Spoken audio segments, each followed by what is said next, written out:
It was a quiet winter morning in Carrollton, Georgia, a town known more for its college football and tree-lined neighborhoods than for anything remotely sinister. But on February 20th, 2025, the peace was shattered by a tragedy so horrifying, so deeply unnatural, that it would echo through the state for months and stain the soul of a grieving family forever. Inside a modest single-story home on Belmont Drive, two people, Kristin Brock, 41, and her husband James Brock, 45, were found murdered in their bed, shot execution style, while they slept. They were loving parents, everyday people. Kristin was a mother of two girls, Sarah Grace Patrick, her 17-year-old daughter from a previous relationship, and a 5-year-old daughter she shared with James. The Brocks weren't rich, weren't political, weren't dramatic. They were a working-class family who kept to themselves, cherished holidays, and smiled in every photo. That makes what happened next almost unbearable to hear. The crime scene was discovered in the most unimaginable way, by the couple's 5-year-old daughter, a child so young she could barely understand the word death, now suddenly alone in a house with two lifeless bodies and blood on the floor. Her tiny footsteps led her to the master bedroom where she found her parents unresponsive, one shot in the chest, the other in the head. The trauma she endured in that moment is something no child should ever know. Confused and afraid, the little girl found her older sister, Sarah Grace Patrick, and told her something was wrong. What happened next has become a matter of intense scrutiny, because Sarah Grace, despite allegedly being the person responsible, picked up the phone and dialed 911 herself. In a calm and eerily composed voice, Sarah told the operator that her mother and stepfather weren't waking up. She didn't scream, she didn't cry, just stated it flatly like reading from a script. That 911 call is one of the most chilling pieces of evidence in the case, not just because of what was said, but because of what was deliberately left out.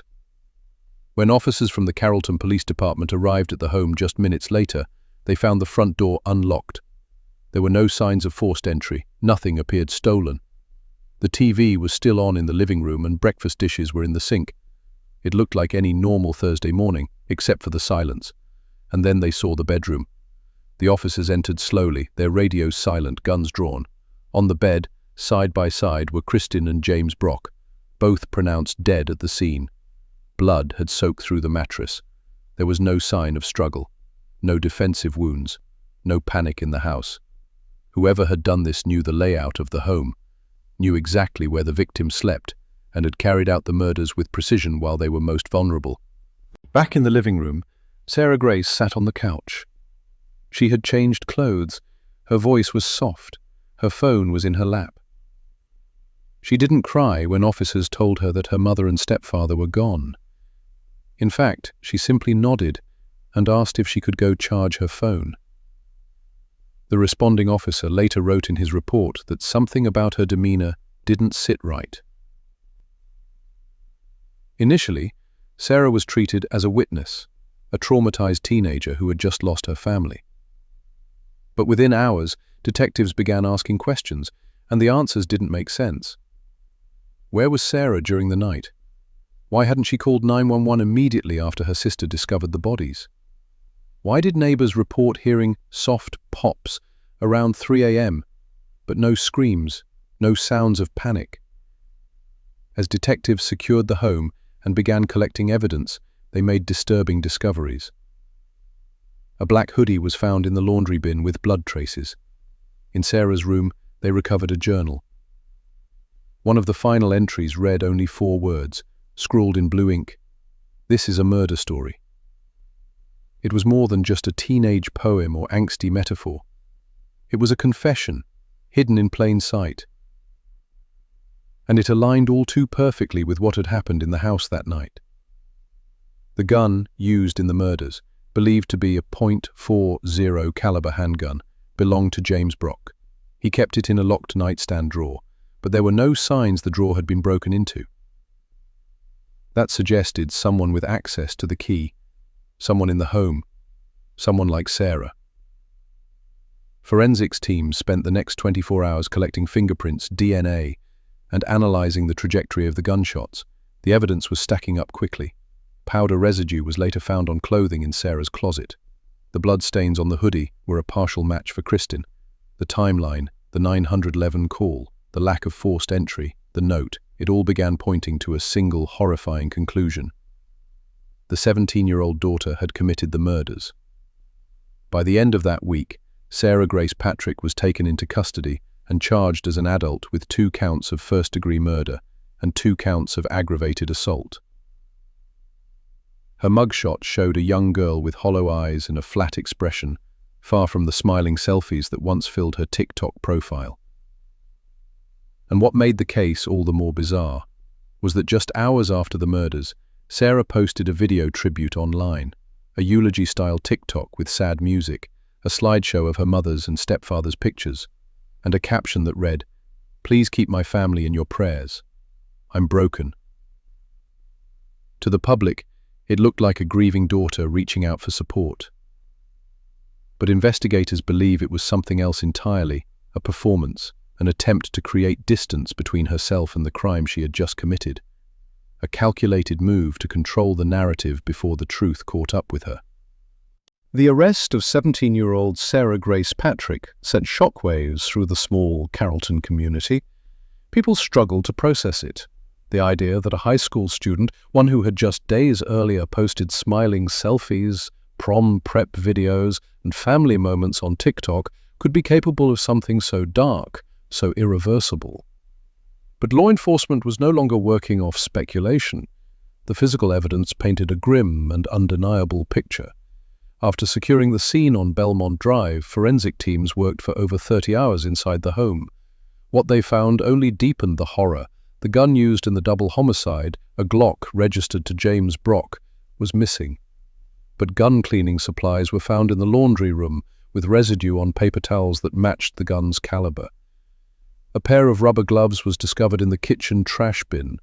The gloves tested positive for blood, and DNA analysis confirmed what officers feared. The blood belonged to Kristin Brock. Investigators also found inconsistencies in Sarah's timeline. She claimed she had gone to bed around 10:30 p.m., woken up when her younger sister called out to her in the early morning hours, and then made the 911 call. But neighbors told detectives they heard what sounded like 2 dull pops sometime after 2 a.m. No yelling, no signs of struggle, just quiet and then silence. A review of the family's home security system, partially disabled that night, showed the last unlock activity at 10:04 p.m., when Sarah had taken the dog outside. After that, no motion detection occurred, until officers arrived the next morning. There were no signs anyone entered or exited the home. Meanwhile, crime scene techs noticed that Sarah's phone had been wiped clean of texts from the previous 72 hours. But investigators retrieved backups from her iCloud, and what they found would become a key piece of the prosecution's case. Sarah had been Googling disturbing search terms in the days leading up to the murders. How to get gunpowder off hands? Can you go to jail if you're under 18 and kill someone? Sleeping pills plus guns. Ways to make someone die in their sleep. It wasn't just chilling, it was methodical, calculated, the kind of online trail that prosecutors call premeditation. As Sarah sat in a Carroll County juvenile detention cell, the media frenzy outside exploded. The story was viral now. A teenage girl accused of killing her own mother and stepfather, while her 5-year-old sister slept in the same house. It was every parent's nightmare, every prosecutor's worst kind of case, and it wasn't long before her carefully constructed social media persona became part of the public evidence. Sarah's TikTok page, now removed, had more than 25,000 followers. She had built a following around soft-spoken poetry readings, school vlogs, and mental health awareness content. Just 3 days before the murders, she had posted a video with the caption, "Trying to stay strong for my family. Depression is real." But on the day of the killings, just hours after calling 911, Sarah uploaded a memorial-style video with a black screen, slow piano music, and a caption that read, "You never know when it'll be the last time. I love you, Mom. I love you, James." To her audience, it was a grieving teen asking for space, but detectives saw it as a digital cover, an attempt to hide behind mourning while the blood was still fresh in the carpet. The community reaction was swift and unforgiving. Candlelight vigils were held for Kristen and James. Teachers and students from Sarah's high school expressed disbelief. She was quiet, but smart, one of her classmates told reporters. We would never have expected something like this. Kristen, Sarah's mother, had been a pharmacy technician. Co-workers described her as nurturing and hard-working. James, a carpenter, had spent the last year building a treehouse for the younger daughter in the backyard. A project he never finished. He had no criminal record, no reports of abuse. Their marriage, according to those close to them, was steady and full of love, which made the motive harder to pin down.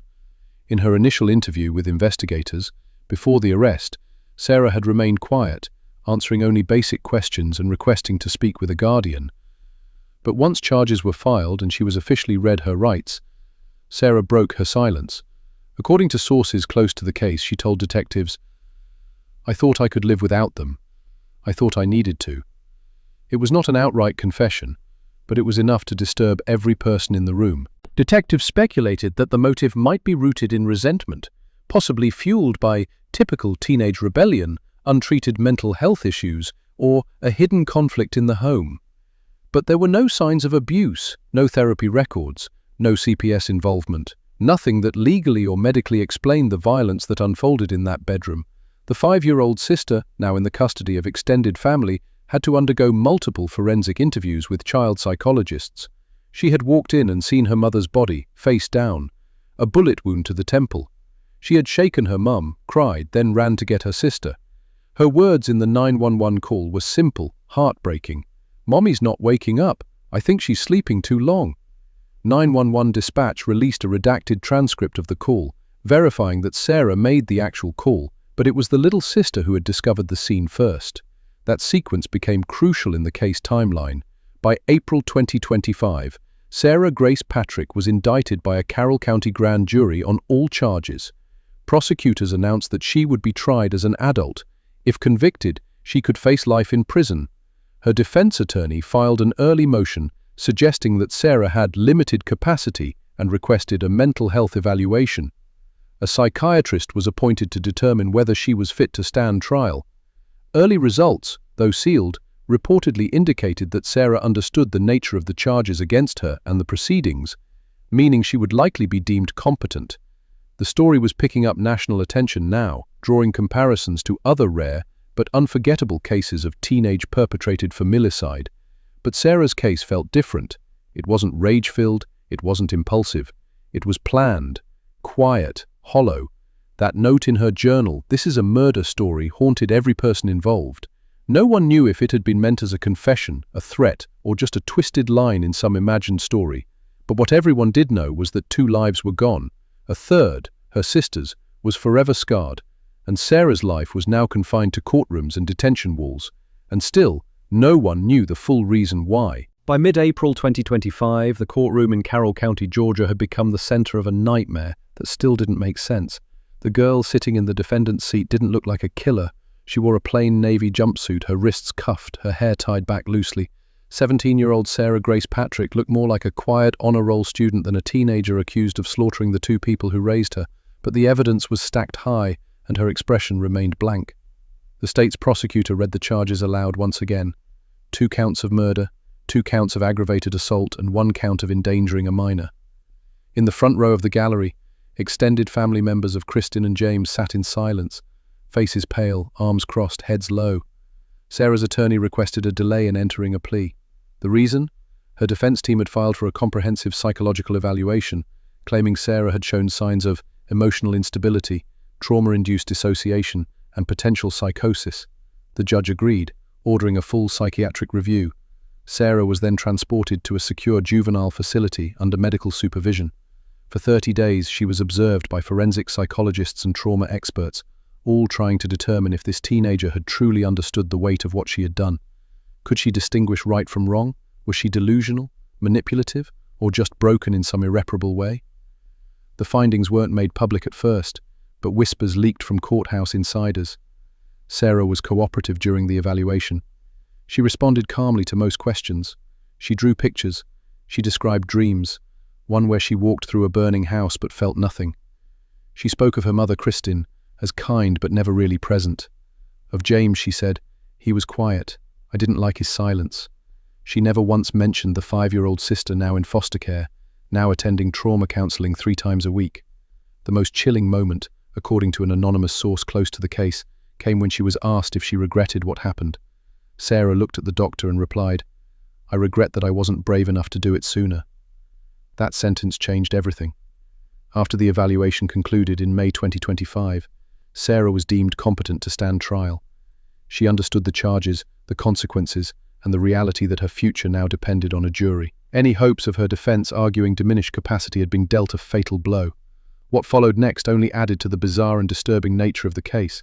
On May 19, 2025, just weeks after the psychiatric findings, Sarah attempted an escape from the youth detention facility. According to an internal report, later confirmed by authorities, she had spent 2 weeks loosening a panel behind the metal desk in her cell using a small hair clip.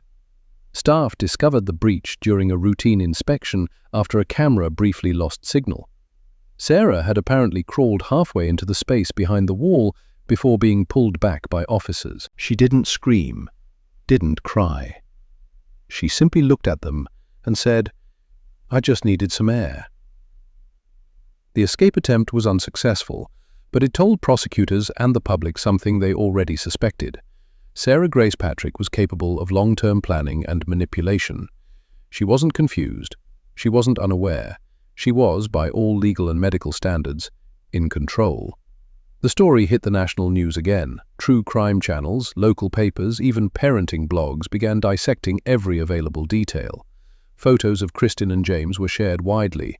One especially heartbreaking image showed Kristin holding her 2 daughters, one on each side, during a family trip to the mountains. Sarah was 14 in that photo, her younger sister, just a toddler. James stood behind them smiling, oblivious to the dark future brewing inside his own home. The community held a second vigil in early June 2025, this time not just in memory of Kristin and James, but to honor the resilience of the surviving daughter, now known only by her initials to protect her identity. A local pastor led the service and said, "We've lost 2 lives, but we must protect the one that remains. This child, though small, carries a weight most adults will never understand." People wept openly that night, not just because of what had been lost, but because of how senseless it all felt. Sarah's defense team attempted to soften the court of public opinion. They released a written statement. "This is not just a criminal matter, it's a story of trauma, neglect, and unprocessed mental illness. Sarah is not a monster. She is a deeply damaged young woman who never received help when she needed it most." But the prosecution quickly pushed back. The district attorney held a press conference where he stated, "Let me be clear. This was not a crime of passion. It was not a breakdown. This was a premeditated act by a young woman who wanted control, and when she didn't get it, she chose murder." And so the narrative continued to evolve. One side painting Sarah as a broken girl ignored by the system, the other portraying her as a calculated killer. By late June, the case docket was full. Motions were filed for evidence review, witness depositions, and scheduling of a pre-trial hearing. The court set the formal arraignment for July 24, 2025. Meanwhile, Sarah remained in isolation, monitored around the clock. Her behavior, staff reported, was docile but unpredictable. She refused visits from family, refused to eat for several days, then asked for books on poetry. She would spend hours pacing her cell, whispering lines from her old TikTok monologues. Back at the crime scene, the house on Belmont Drive was boarded up. A memorial of flowers, photos, and hand-drawn notes still lined the front yard. The treehouse James had started building for the youngest daughter remained unfinished, its ladder missing, wood scattered, a ghost of the life that once existed there. And at the center of it all sat Sarah Grace Patrick, the girl who once smiled for phone cameras, the teenager who wrote, "This is a murder story," in her journal, now awaiting trial for the unthinkable. The next chapter was about to begin. On the morning of July 24, 2025, the courtroom was packed, every pew was filled, Reporters lined the back wall. Family members sat with folded hands and tear-streaked cheeks. The judge entered quietly, but the silence in the room was already deafening. When the door opened and Sarah Grace Patrick was brought in, the entire room turned. She wore a pale grey jumpsuit. Her wrists were cuffed in front of her. She looked small, not the type of small that comes with youth, but the kind that comes from collapse. Her eyes were dark, tired, her hair pulled back into a tight knot. She didn't look at anyone, not the judge, not the prosecution, not the people she'd grown up calling family. She took her seat. The arraignment was brief. The judge asked for her plea. "Not guilty," her attorney said, standing. A wave of emotion swept across the room, not because the plea was unexpected, but because hearing it out loud felt like watching a knife twist. The families of Kristen and James Brock held hands, one relative shaking his head in disbelief. The prosecution rose, calm, collected. Their opening remarks were short but searing. "The evidence will show that this was not an act of impulse. It was not an accident. It was cold, it was planned, and it was carried out with a clear mind." They cited the Google searches, the deleted texts, the stolen weapon from the nightstand drawer, the note in Sarah's journal, and perhaps most damning, the TikTok tribute video posted just hours after the murders, where Sarah spoke softly to her camera and said, "Please pray for my family. I'm just trying to stay strong." That video would later be used as evidence, not of grief, but of guilt. The defense didn't deny the events. Instead, they leaned into mental health. "This is a child who needed help," they said, "a girl who carried wounds you couldn't see. Her actions were inexcusable, but they were not born of evil. They were born of abandonment, of silence, of untreated trauma." But the evidence kept piling up. The hoodie with blood, the gloves in the trash, the timeline, the gun, the quiet way the 911 call had been made, not by the child who found the bodies, but by the sister who allegedly caused them.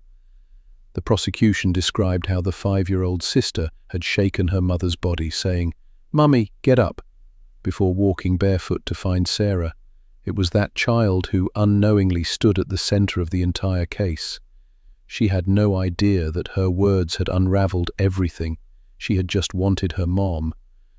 As the court recessed that day, there was no screaming, no shouting, just deep, collective heartbreak. Everyone in that courtroom had lost something. Kristen and James were gone. The 5-year-old sister would grow up without her parents and without her older sister. And Sarah, regardless of the trial's outcome, was lost too.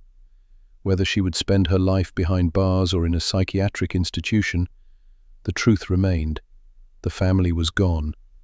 The trial date was set for late fall 2025, but the facts were largely uncontested. Barring some shocking twist, conviction was likely. And while the legal battle was just beginning, the emotional reckoning had already peaked. The community of Carrollton would never forget it. Nor would the friends and teachers who had once praised Sarah's creative writing and quiet determination. None of them could explain it. None could find comfort in her silence. But perhaps the most tragic part of the entire story is this. The person who walked in and discovered the murders, the innocent 5-year-old girl, was the only one who never had a choice in any of it. She didn't ask to be the first witness. She didn't ask to lose her parents. And now she would grow up carrying memories shaped not by love, but by blood and betrayal. This case leaves behind more than just court files and headlines. It leaves behind an unfinished treehouse, birthday cards never opened, lullabies never sung again. It leaves behind a little girl who will one day ask why. And it leaves us with a question. How do we stop this from happening again? How do we identify the signs early? How do we protect the vulnerable, from both the outside world and from within their own homes? There are no simple answers, but maybe, in telling these stories, we can create enough awareness, enough empathy, and enough change to prevent the next tragedy. If this case moved you, please share this story so more people understand how real, how close, and how preventable tragedies like this can be. Leave a comment below. What do you think could have saved this family? And most importantly, if you know someone, especially a young person, showing signs of withdrawal, anger, or distress. Don't wait. Speak up. Check in. If you or someone you know is struggling with mental health, call or text 988 in the US for immediate help. We tell these stories not to sensationalize tragedy, but to humanize the lives behind the headlines. Kristen and James Brock were not just victims, they were parents, they were people, and they should still be here.